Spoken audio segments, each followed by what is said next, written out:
بسم اللہ الرحمن الرحیم۔ فضائل اعمال سے ہم تعلیم کرایا کرتے ہیں، جیسے آپ کو روزانہ آپ سنتے ہیں، آپ کو معلوم ہے۔ ابھی ہم فضائل نماز سے ایک حدیث شریف پڑھیں گے۔ آپ حضرات سے گزارش ہے آپ درود شریف پڑھیں۔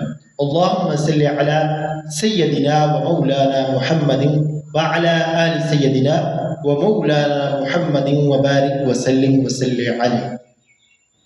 حضرت ابو ذر رضی اللہ تعالی عنہ فرماتے ہیں، ایک مرتبہ نبی اکرم صلی اللہ علیہ وآلہ وسلم سردی کے موسم میں باہر تشریف لائے اور پتے درختوں پر سے گر رہے تھے۔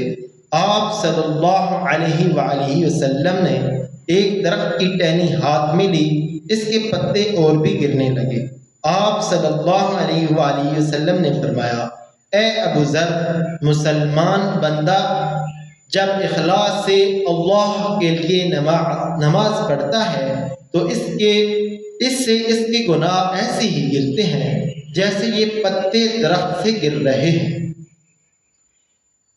فائدے میں حضرت شیخ زکریا رحمۃ اللہ علیہ لکھتے ہیں، سردی کے موسم میں درختوں کے پتے ایسی کثرت سے گرتے ہیں کہ بعض درختوں پر ایک بھی پتا نہیں رہتا۔ نبی کریم صلی اللہ علیہ وآلہ وسلم کا پاک ارشاد ہے کہ اخلاص سے نماز پڑھنے کا اثر بھی یہی ہے کہ اس کے سارے گناہ معاف ہو جاتے ہیں، ایک بھی نہیں رہتا۔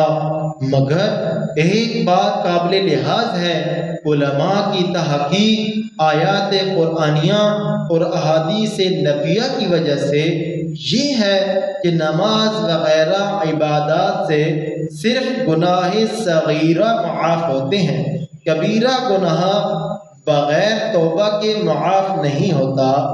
اس لیے نماز کے ساتھ توبہ و استغفار کا اہتمام کرنا چاہیے، اس سے غافل نہ ہونا چاہیے۔ البتہ حق تعالی شانہ اپنے فضل سے کسی کے گناہ کبیرہ بھی معاف فرما دیں تو دوسری بات ہے۔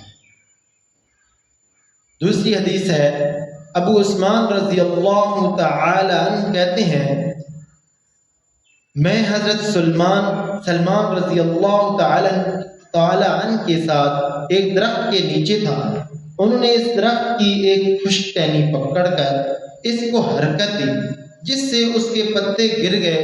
پھر مجھ سے کہنے لگے کہ ابو عثمان، تم نے مجھ سے یہ نہ پوچھا میں نے یہ کیوں کیا؟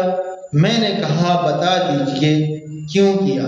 انہوں نے کہا، میں ایک دفعہ نبی اکرم صلی اللہ علیہ وآلہ وسلم کے ساتھ ایک درخت کے نیچے تھا۔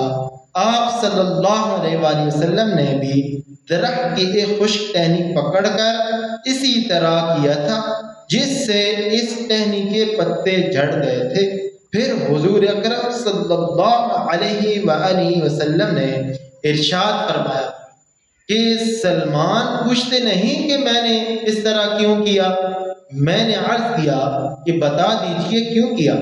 آپ صلی اللہ علیہ وآلہ وسلم نے ارشاد فرمایا تھا کہ جب مسلمان اچھی طرح سے وضو کرتا ہے پھر پانچوں نمازیں پڑھتا ہے تو اس کی خطائیں اس سے ایسی ہی گر جاتی ہیں جیسے یہ پتے گرتے ہیں۔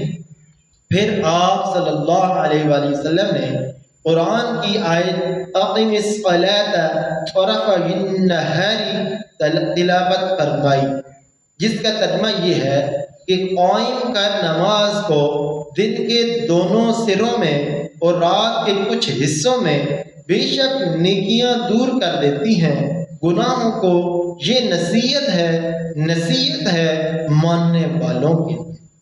اللہ رب العزت سے دعا ہے اللہ رب العزت ہمیں بھی 5 وقت جماعت کے ساتھ نماز ادا کرنے کی توفیق عطا فرمائے اور سننے سے زیادہ اس پر عمل کرنے کی توفیق عطا فرمائے۔ جزاک اللہ خیر۔